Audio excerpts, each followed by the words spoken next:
Okay, so we have our poetry essay due this week. So I'm going to go over that with you in some detail today. We're going to talk about some of the typical problems that I see with it, and we'll get you ready for that. I'm going to make sure everybody is ready to use Criterion. Does everybody have Criterion already, or do some people need to head to the bookstore later today? I have mine. I just never did log my information into it because I was just waiting on you. Okay, you don't need to wait on me. You have everything you need from me in the Criterion Access information in the week 1 Start Here menu. You don't need a single thing from me to get it set up. Okay. I have Criterion as well. Fantastic. So give me a thumbs up if you do have your Criterion ready to roll. You may not have signed it up, Amber's, that's okay, but you still count as your thumbs up. Okay, fantastic. That does need to happen today. So if it hasn't happened yet, please let me know. All right, just a reminder, we should be in the frame of our video. The light should be on. We should be seated, not reclining. And we should be generally kind of the way we would be presenting ourselves in class here in our online class. All right. Today and tomorrow, my online Zoom help sessions will be a little different than usual because I am working from home, which means I have a 9-year-old to manage as well as all of y'all, because she's been quarantined as a close contact. She's fine, but they sent her home.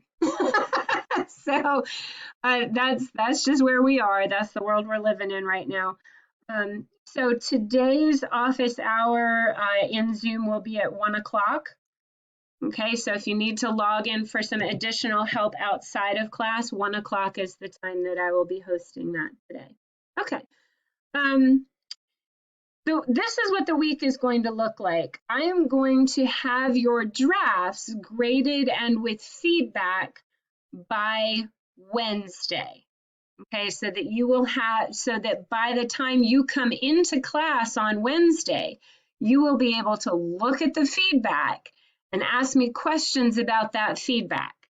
And that I will be able to hold a class that's based on the common issues that I'm seeing in a lot of people's papers. Does that make sense? Okay, so Wednesday's class, we're going to talk pretty specifically about the drafts. We're going to talk about some common issues that students are having in the drafts. I'm going to make sure you know how to look at and see your feedback, that you understand the feedback, and you know how to fix anything that was a problem in your draft. Okay, so that's what Wednesday is going to look like. You don't have that feedback yet because you just turned it in last night, right? And I don't wake up in the middle of the night and just start grading papers because that's not how the world works. All right, so I'm going to be grading those today and tomorrow. So make sure that you are looking for that feedback Wednesday, perhaps in the few minutes before class. Okay. All right.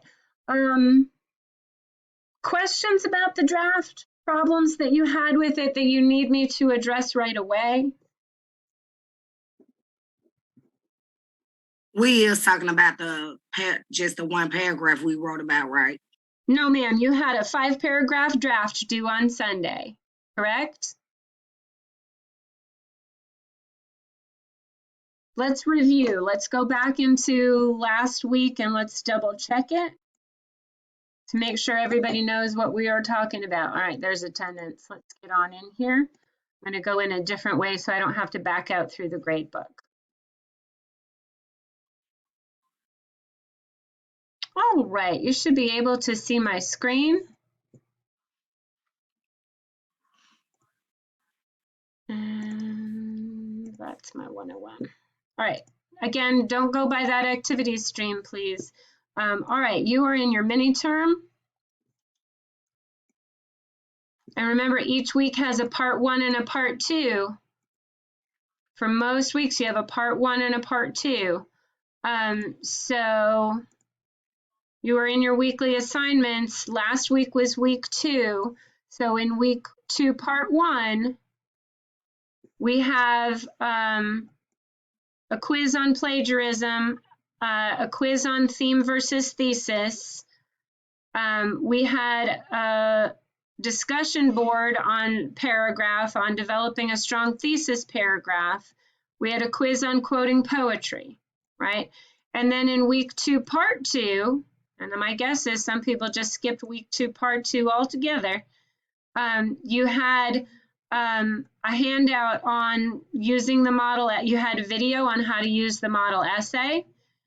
You had an essay jobs checklist, an essential skills review, a poetry theme essay requirements review, a handout on the how to do a works cited list, and you had that week 4 poetry essay draft, right? Okay.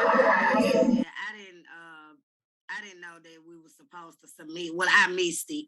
When we were supposed to submit the essays. Right. Okay.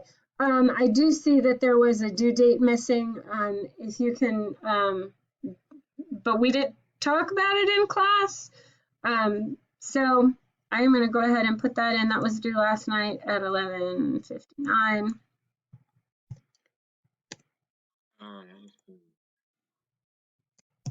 All right. Well, it looks like some of you are going to have some hot catching up to do today. So that's all right. I'm going to remind you of a few things. In 101, by the end of 101, you were able to write a 5-paragraph essay in 2 hours, right? Because that was your exit exam in 101, right? So if you have to take a hot minute to hustle and get this in, you know that you're capable of that, right? It's not a comfortable day to catch up, but you are capable of it, 100% capable, okay? All right. So let's talk about some effective ways to work on that draft if you're having to catch up. Okay, I'm going to model for you how I would work it. Okay, so I'm gonna click on. I'm going to open Poem Hunter for a moment. And I'm going to choose a poet that we're not working on so that you're not tempted to do exactly what I'm doing. Emily Dickinson. All right, she is not one of our poets, so you're not going to plagiarize me what I'm doing here, so I'm just going to open her up. So I'm getting to a link of a poem, right? And I'm going to choose Hope is the Thing with Feathers. And I don't want it to play, so I'm just going to pause that. But I've got her poem here. And what I'm going to do is, if I'm working on a draft, I'm going to open up my Word document and sort of be able to go back and forth between the Word document and the poem. Okay? So I'm going to get my poem out, and I'm going to go back and forth. So I'm going to say, I'm going to grab these first 2 lines. And I'm going to put them in my Word document because I know I want to quote those first 2 lines, and I'm going to write lines 1 to 2. Okay, and I'm actually going to back that up because I know I'm going to use those slashes. I'm going to use the slashes to mark line breaks, and then I'm going to go grab another quote because I know I need how many in each paragraph, how many quotes from each poem in each paragraph. We went over that last time. Somebody unmute and tell me how many. 3. That's right. Sweet as in the storm must be the storm that could have bashed the little bird that kept so many. And so I'm going to copy these 3 lines. Okay, and they are lines 1, 2, 3, 4, 5, 6 through 9. All right, so I'm just going to copy those. And I'm going to put in parentheses lines 6 through 9. And then I'm going to back them up so that I'm using the slashes instead of the line breaks. There we go. That helps me. And then I'm going to go pick my 3rd quote. Yet never in extremity it asked a crumb from me. I'm going to take those last lines and let's see, that's lines 11 and 12. Oh, go to the end.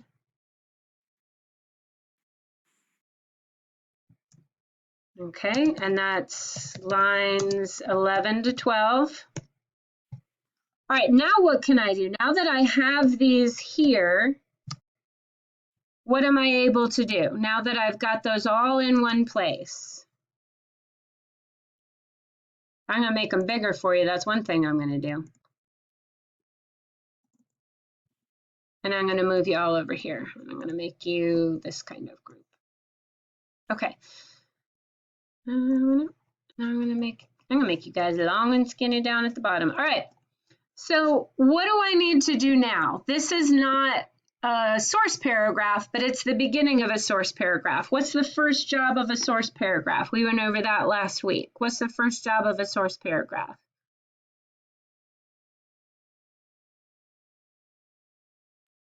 Introduce.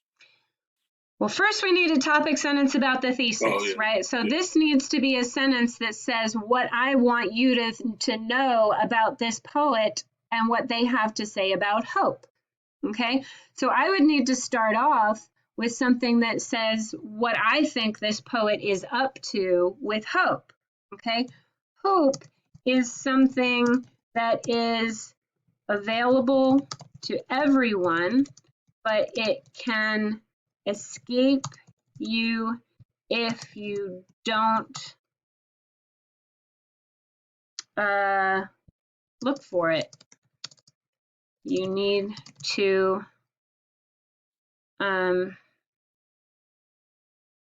okay. And then what do I do in a source paragraph? What's the next thing I do? It's not put that quote in. It's something else. The name of the poem. Right. Okay. So, and what else? Source information. Right. Source introduction. Right. So let's start with what poet it is, right? The poet, Emily Dickinson, wrote a poem about hope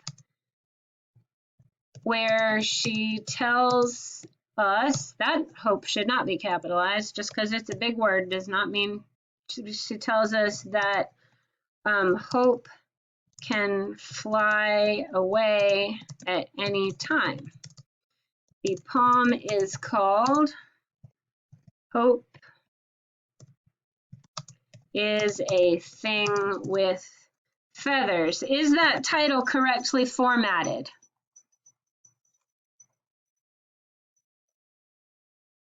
Assad, what do I need to do to it? Don't you need to underline it? Nope. The quotations are correct, but what's missing? Is it bold or italize it? Nope, there is no italics and it does not need to be bold. There's something missing from it. Thing and W and what? We need some capitals, right? So we need a capital on is and thing, and I'm going to leave with and not capitalized. Why? It's a consonant. Ain't that what they're called? We have an article. A, Yeah, N, and the are articles. And what kind of part of speech is with?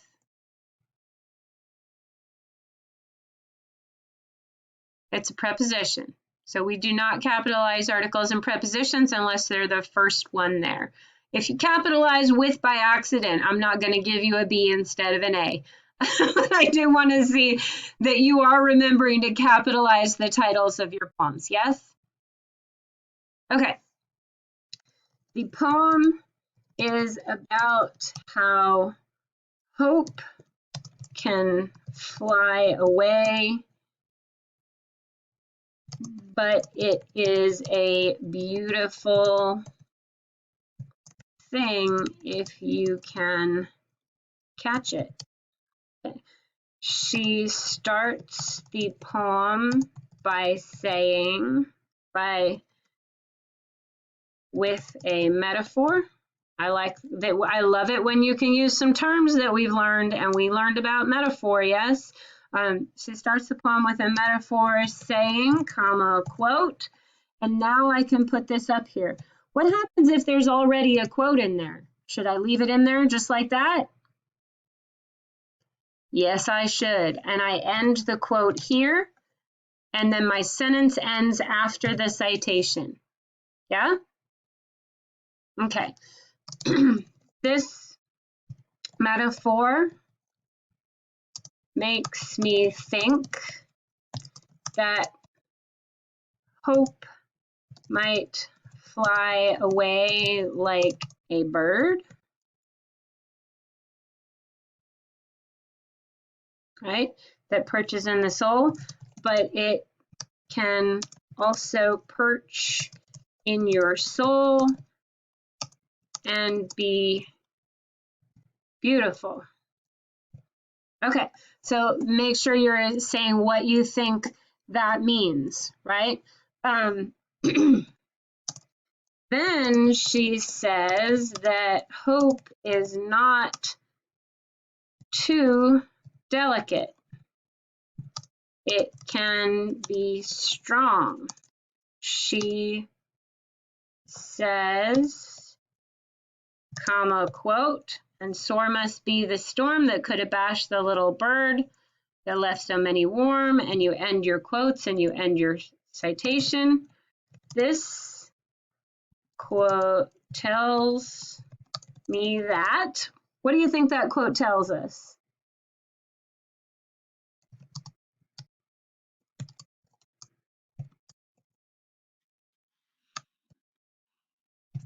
That hope has stuck, through many hard times. Yeah, that hope has stuck around through a lot of hard times, right? And it also tells me that hope keeps people going during those hard times, right? So you want to give a couple of sentences of analysis where you can, right? The poet also tells us that hope doesn't ask, there's Jawai, I'm going to let her in, anything, whoa, where'd it go? Ask doesn't cost anything. I'm going to say doesn't cost anything. She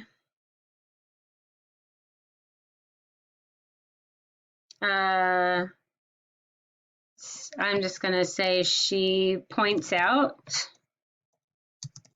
that, comma, quote, never in any extremity it asked a line of me, and remember to end that quotation. And then we've got to end with analysis. This tells us that anyone can have hope even if they don't have anything else. Hope may seem fragile, but it is strong and will not abandon you if you hold onto it. Okay, so you end with your thesis. You start with your thesis, end with your thesis. It seems fragile, but it's strong. That took me how long? Amber's like, that didn't take long. Okay, so I'm going to stop the share for a second. So yeah, it doesn't take long if you are working that process, right? If you are working that process where you grab your quotes that you know support your thesis, put them in, get them so the line breaks are marked with the line breaks, and then build your paragraph around them. It took me less than 5 minutes. Now remember, I'm a professional. I have done this like for 3 classes a day, for 5 classes, for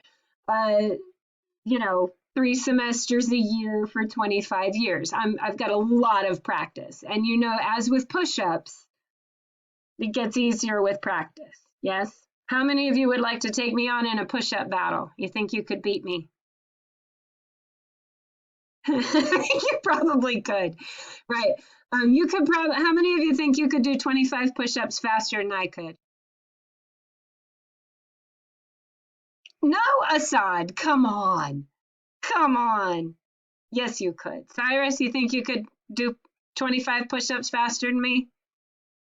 You I can't even do one. can't even do one? Sure you can, girl. Sure you can. No? Well, maybe we should take a break and do some push-ups. These are just push-ups of the mind that we're doing here with these paragraphs. How many of these paragraphs were you required to do in your draft? 5. You needed 3 of those body paragraphs. So you needed 3 paragraphs that looked like the one that I just posted, right? And then you had a thesis paragraph and a concluding paragraph, okay? We're going to take a look next at thesis and concluding paragraphs, okay? So for the assignment, Dr. Swanberg, so we just needed 3 paragraphs for that draft assignment? 1 on each of the poems, that's correct. Okay. Okay, but then you needed a thesis and a concluding paragraph. So your draft, John, you were correct about 5 paragraphs for that draft, right? Only 3 of them needed to follow the pattern that we just went over. Okay? Okay. Yes, ma'am. Awesome, fantastic. Now, I went over your paragraphs in discussion board, correct? And you got feedback, okay? And your announcement said that there were a couple of students who did really well, and if you needed a model to look at for those thesis paragraphs, to look at those. Do you remember who those were? A little shout out to those students who were rocking that formula. That was... I know Zing was one of them, and Cyrus. Yes, Cyrus and Katie also. So, and with Zheng put his, Zheng had separated all of his into little tiny separate paragraphs. And I kind of chunked them all together for him, right? Which was a good way to see that process, right? He had it all there, but he wasn't convinced it all belonged in one paragraph, and it did. Okay, so I just kind of showed you that progress.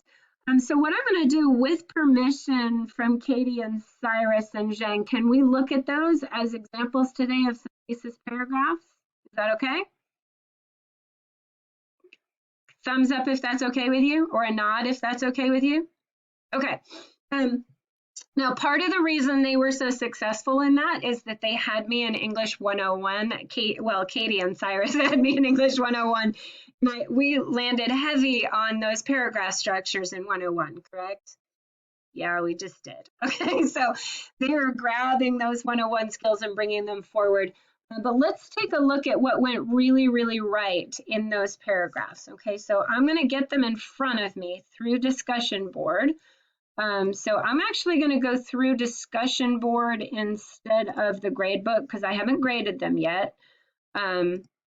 So let's get to that. Week 2 discussion, developing a strong thesis paragraph. I'm going to get that open and then I'm going to share. And we should be sharing. All right, and when I find Katie's, I think they're in order, so I'm going to double check those. There's Norvy's. Norvy's looks good too. A good number of them came in after I was done giving feedback. That doesn't mean you won't get a grade for it. It just means you didn't get the feedback in time to make changes on your draft, right? That was the idea here, is that you would be able to change things. So what I'm going to do is I'm going to copy Katie's into a Word document, and we're going to take a look, and then we'll do the same with Cyrus's, okay? All right, so because I want to be able to label it and do all sorts of crazy stuff with it.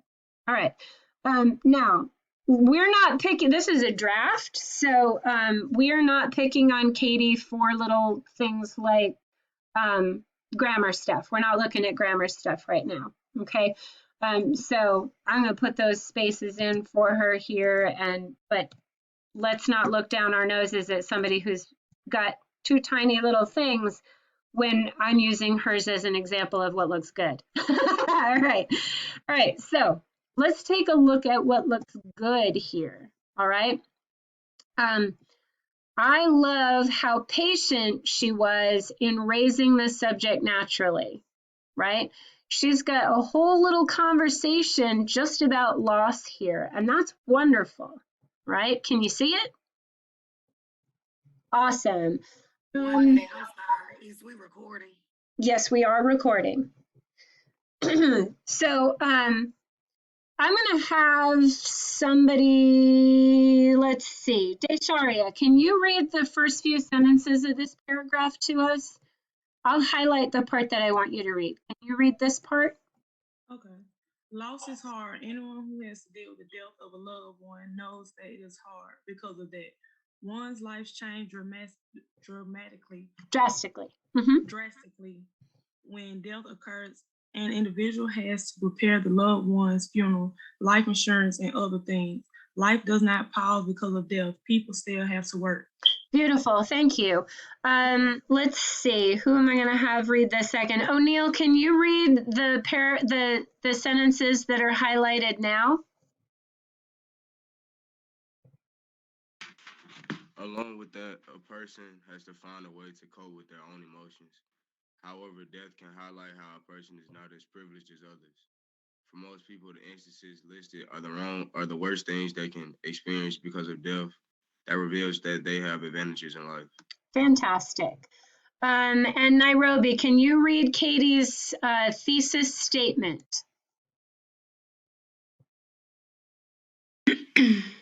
Out, Out by Robert Frost, A Brown Girl Dead, and Saturday's Child, both by County Cullen, reflect on how death exposes the lack of convenience one has in life. Fantastic. Now that's arguable, right? She's gone beyond death is hard, death is sad, any of those water is wet ideas. And she's saying that when a family suffers a death, it exposes their level of privilege. And that's a really interesting thought. I like that a lot. And she's going to try to show that the poets prove this. Okay. And I like it. She's chosen 3 interesting poems that do deal with loss. And that also deal with some disadvantage on the part of the people in there. Okay, so I like that. It's arguable. All right, now she's going to go on to the preview sentences. These are sentences where she's not quoting from the poems, but she's telling us what she thinks we're going to see in them. Oskin, can you read the first preview sentence? In the poem, Out, Out, a boy cuts his hand with a saw and dies of blood loss because he is forced to do a job suited for adults. Beautiful, thank you. London, can you read the next preview sentence?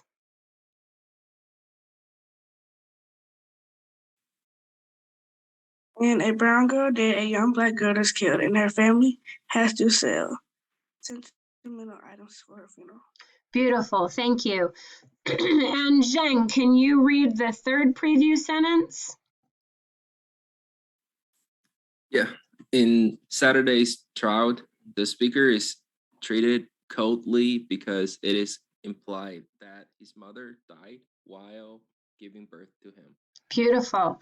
All right. And then Katie, bring it on home for us with your last sentence in that paragraph. Death impacts all people but reveals the benefits one lacks. Fantastic. Okay, so a few things that you noticed. She had an arguable thesis underlined, and it was right in the middle of that paragraph. That's where we want it to be. This is a paragraph where the structure works like a little diamond. It builds up to the thesis paragraph and then back away from it. So it's like it goes up to a peak and then comes back down, okay? There are different shapes or different kinds of paragraphs. Sometimes your topic sentence is the first sentence, and in your body paragraphs, you'll follow that model.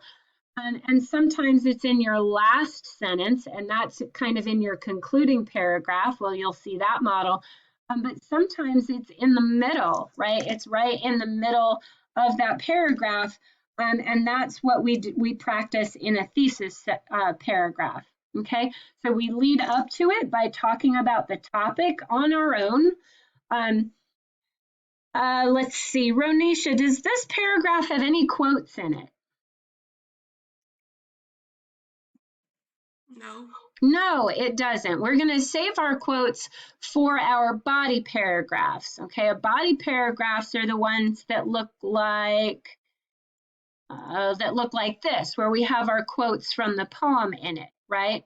But that's not what we're up to here. What we're up to in the thesis paragraph is introducing what poems we're going to talk about, what our thesis is, and how each poem is going to connect to the theme and thesis that we've chosen. Okay? All right. Does this look super hard? No, I don't think it does. I think it's pretty straightforward. All right.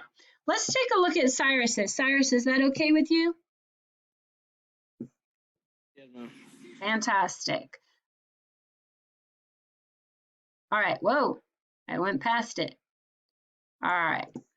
Now, Cyrus's is a little bit different shape. He gets to his thesis paragraph his thesis statement a little bit earlier. I want you to know that that's okay. Different students have different styles, and as long as all those jobs are getting done, the styles different styles are fine, right? So he's got a slightly different style here than Katie. Cyrus likes to get down to business a little faster than Katie did. I don't mind that at all. But he takes a little bit more time with his previews of the work, right? And I like that too. Okay, so let's take a look at Cyrus's. Let's see. Nairobi, can you read the first few sentences of this right until it comes to the underlined? Certain choice of words is negative and hurtful to certain people. The poems I see this theme in was Incident Poem by County Cullen and Riot by Gwendolyn Brooks. Also, the poem The Poor by William Carlos Williams was a poem I seen this theme in. Okay, so I am gonna model a few things, certain choices of words. I'm gonna say, since we want that to be plural, we're gonna grab those, are negative and hurtful to certain people. The poems I see this theme in, and we want to do were, because that's plural poems. Incident, and we do want to just call it Incident by County Cullen and Riot by Gwendolyn Brooks. Also, the poem The Poor by William Carlos Williams was a poem I saw this theme in. Now, if you saw my feedback to Cyrus, what was the feedback about using the poor?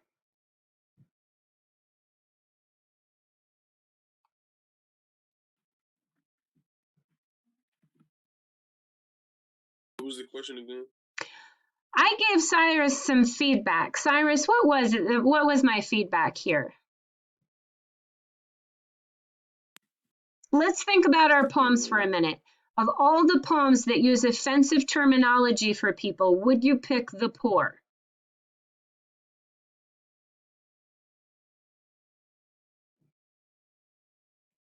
No. Why? What would you pick? I love that he picked Incident and County Cullen. What would you pick instead?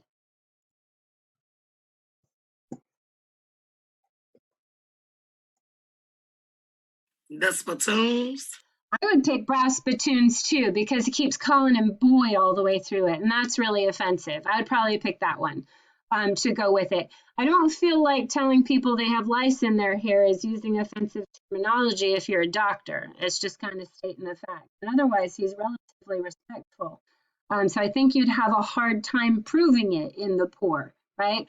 And this happened with a couple of people. They were like, I want to talk about the theme of race, and then I'm going to pick a poem that doesn't have anything to do with race.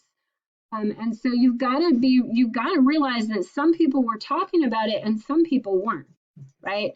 And I love you all dearly, but The Fish is a poem about a fish. It's literally a fish. And I don't think that the author was race conscious at all.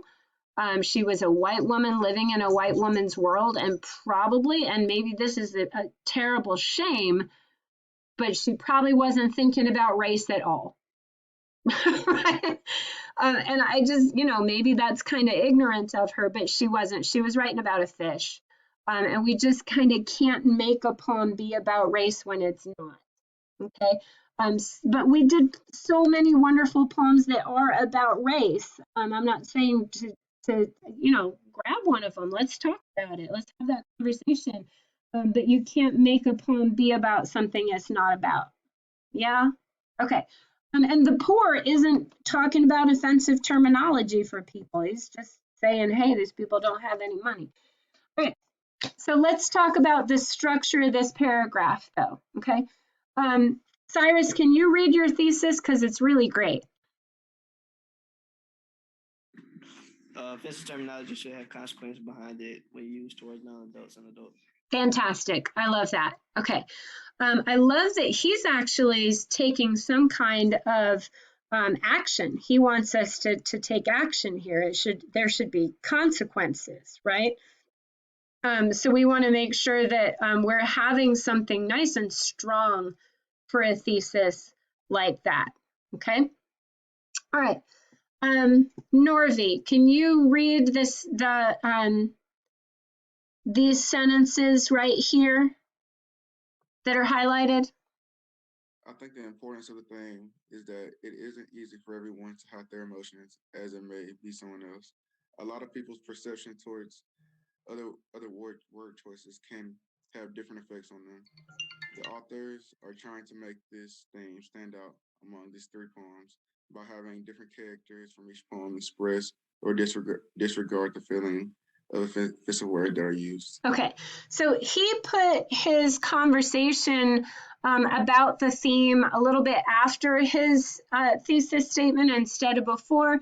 And as we know, we're not picking on people for grammar right now. We might want to tidy that up. When you read aloud, you can see where things go awkward. But I didn't ask him to revise it yet. And I know Cyrus, he can do a real good job at that. And then he's starting to preview for us. The three poems are trying to teach the readers life lessons by writing about this theme. Life lessons are attempted to be taught by the poems by showing different reactions and emotional feelings people may feel by using offensive words toward them. Everyone is different because you had a child from the incident poem who was called the N-word while he was on a trip. Out of that whole trip, that incident is the only thing he remembers. Now, and then we're coming on in conclusion. We don't want to do in conclusion in a thesis paragraph. We have two other poems to preview here, yes? Right? So he did a wonderful job previewing incident, but he hasn't yet previewed riot, and he hasn't previewed that third poem. So we want to add those previews in. Okay? Does that make sense? Okay, good, good, good. All right, I'm going to take a look with Zheng. Can we look at yours next? Fantastic. I got to move you so I can get to my toolbar. All right. All right, so you can see that Zheng kind of had his broken out so that he had his previews almost as if they were separate paragraphs. So what I'm going to do is I'm going to take a look at my response to him, okay? Now, these are all his sentences. All I did here was delete and put them together, right? So I'm going to put that in a Word document, and we're going to take a look at it. That's Swanberg. Yes, sir. What poem you said I need to replace? The poor, I don't think that's about using offensive language toward people. Okay. I think we see people being spoken about offensively in Brass Spittoons, though, where he keeps being called boy while he's at work, and he's a grown man. I think that would work real good with that thesis, don't you? Yes, ma'am. All right, switch them out. All right. So Zheng, we're taking a look at this, and again, all of these sentences were Zheng's. I just squished them together and took a few things out that he can save for later. Okay. Don't delete things here, Zheng. Just save them for topic sentences later. Yeah. Asad, can you read us the beginning of this paragraph right up to, well, read what's highlighted there. One of the hardest challenges that many of us had faced was to cope with the loss of a loved one. It could be your friend, your family member, although loss is a common process as part of nature, it's still difficult, shocking, frustrating, and confusing and depressing to experience. Great. And let's see. Jawai, can you read the next couple of sentences that are highlighted there? Throughout this process, you heal and rebuild yourself around the loss you suffered and be a whole again. However, you will never be the same after all the trauma. Great. And Amber, can you read the thesis statement here?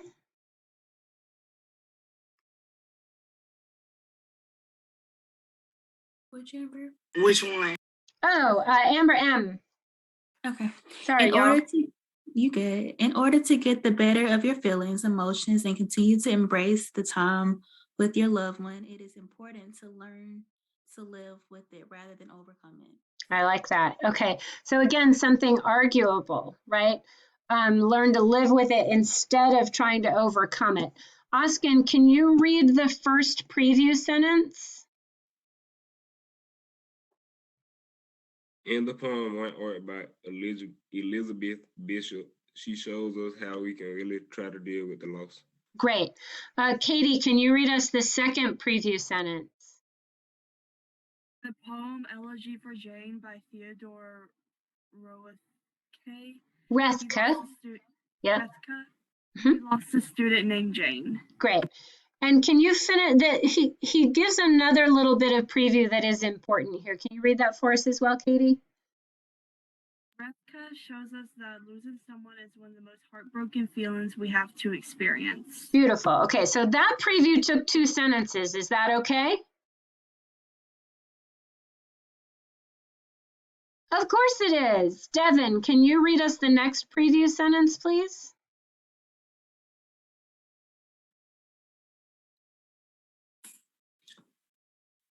Well, in the poem Diving into the Wreck by Adrian,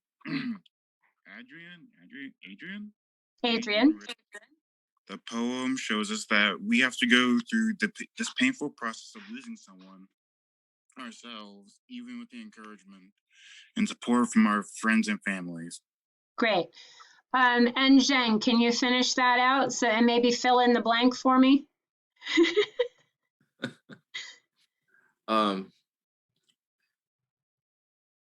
We will see. What we'll see in this all 3 poem. I'm trying to. So I want to add one thing here. I'm not sure if I put it clearly because I did read through all the 3 poems, and I find the logic. I'm trying to express it here, like the elegy for Jen. That's more of a, it's a painful process. But it's a natural process as well.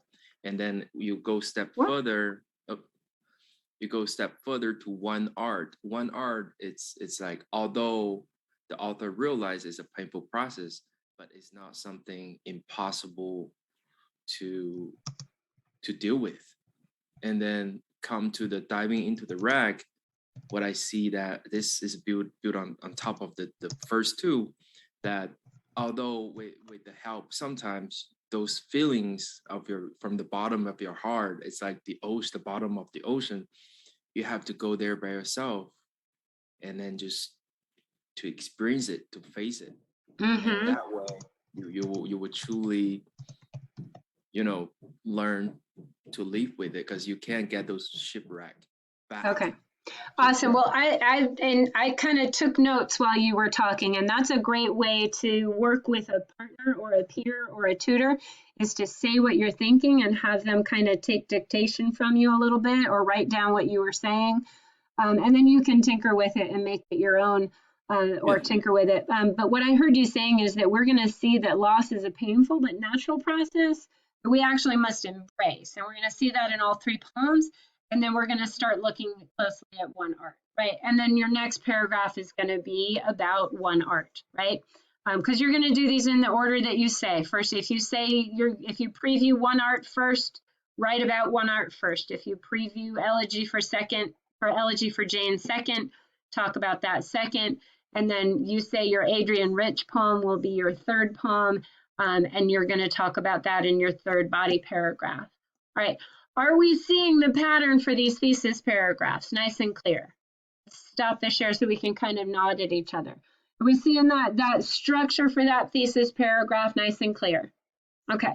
And we saw the structure for that body paragraph, right? Grab the 3 quotes that you know support your thesis, get them formatted with the line numbers, and then build around them. So if you are behind on your draft, or if you're looking at your draft now, having and thinking, I didn't do this right. How many of you are sitting there thinking, oh, she's going over some stuff and I don't think I did it right? Good. Well, I know I ain't do it right because I only got 1 comment and that was just yours. Okay, well, that's not that. Your peers' failure to space things out does not reflect on the quality of your work, my love. So we want to make sure that we are taking that feedback from discussion board, that we're looking at those models, making ours match the models. I get the feeling that a bunch of people would like to use the rest of today to go back into their drafts and redo some stuff in their drafts before I read them tomorrow. Is that true? Look at all the heads nodding. Okay, then what we're going to do then is I am going to end class a bit early. Here's how it's going to work. Okay, we usually go until 11 o'clock. Okay, it's 9:30 right now. What I'm going to do is I'm going to give everybody some time to go back at their drafts. I'm going to log back in at 10:30. So I'm going to log back in an hour, okay, to answer your questions, because by then you will have run into some problems or have some questions. If your draft is done and you know you followed the model okay, you just have a short class today, okay? But some of you need to go work on the draft, and at 10:30, between 10:30 and 11, what we're going to do is we're going to get together again at 10:30. So set an alarm on your phone so you can come back in. You're going to show me what you have, right? You can do a screen share too, right? You're going to show me what you have or what you changed, what it used to look like, what it looks like now, right? And you're going to check it with me and you're going to ask your questions. Yes? Okay. Any of the paragraphs that you realized using today's models were not what they were supposed to be, right? Okay. If you realized your thesis paragraph was starting to use the quotes and it wasn't supposed to, go back at the thesis paragraph. If you realized you only had 1 poem or you weren't bringing it all together into one thesis, whatever how many of you have a problem you know you need to fix? Okay, so we're going to fix it. That's what you're going to do. All right, so that's what you're that's what you're going to do right now is you're going to fix it. We had a lot of hands up going, oh no, I see something I need to fix. You're going to fix the draft before I go in and give you feedback on it, yeah? And submit it again. I'm going to grade them tomorrow after my 8:30 class ends at 9:45. So at 10 o'clock tomorrow morning is when I start grading. So if you forgot to do the draft, you have until 9:45 tomorrow morning to just sneak one in there and I'll never notice. Hear what I'm putting down, right? To sneak one in there before I don't even notice that it'll still tell me it was late, but that's all right. If you did it and you know that looking at the models from today that you did parts of it incorrectly and you need to go back and fix it. If you thought it was only supposed to be 1 paragraph and you're realizing now it was supposed to be 5, whatever the problem was, now's a chance to go back in and take another crack at it before I look at them, okay? Does that make sense? Okay, if you are feeling in charge of that project, you may log out. I want everybody to log back in at 10:30, please, though. I just want to touch base with everybody. So everybody is required to come back to class at 10:30. Please make sure you set an alarm. Take a moment now to set an alarm for 10:30 to come back in. Yes? Okay, we're gonna get your questions answered, problems solved, any questions that you were not sure about, and make sure that you have those. I am gonna take a minute and post well, you have the thesis paragraph models in discussion board. I will post the sample source paragraph that we worked on in class today, just as a separate handout. If you're feeling confident about what you need to do for 10:30, you can log out. If you have questions, ask them before you log out and then come back at 10:30. Amber, yes, ma'am. Yes, ma'am. I just want to make sure. Okay, so right now what we're doing is we're not doing the thesis paragraph. We're doing the whole 5 essay paragraph. That's what we're doing now, right? Yes, ma'am. That was what was supposed to come in last night, but if you missed it, then you're working on that, and that's your goal for tomorrow morning. You've got an hour to get cracking on it, and you've already got a draft of the thesis paragraph, so 4 more. All right. Okay, yes, ma'am. Other questions? I have a quick question. Yes, sir. Yeah. I'm just Dr. Swinberg. I'm just wondering, when you quote the poems, for example, I know in the example you give us, you quote like 2-3 lines. Mm-hmm. Well, if it's a stanza, like it's 4 lines, or some of the poems there have you want to quote more than 3-4 lines. Okay. Generally speaking, we don't want to quote more than 4 lines at a time, unless the lines are very, very short, like in the Red Wheelbarrow, right? We could just kind of quote that whole poem in one go because it's all one sentence. But generally what you want to do is break it up with a little bit of your analysis in between. So remember, you're not limited to 3 quotes. If one of yours is long and you want to break it up into 2, and then you'd have 4 quotes instead of 3, and that's perfectly fine. Yeah? Yeah. Would you, like, for example, if you have more than like 3 lines, do you have to write down all the words, or you can use those ... to kind of like instead of writing out the full sentences? Yes. Mm-hmm. All right. Yeah. Asad, I think I answered that email. You do have approval to improve on last term's work, but make sure you're improving on it. Yes? Okay, so do I still need to like just turn it in, like in the assignment, or? Yes. Mm-hmm. Okay. Mm-hmm. All right. And improve on it. Take some time Yes, to ma'am. look at it and make sure it's as good as it can be. I want you aiming for me to say, wow, can I use this as a sample essay next term? All right. I'm sorry.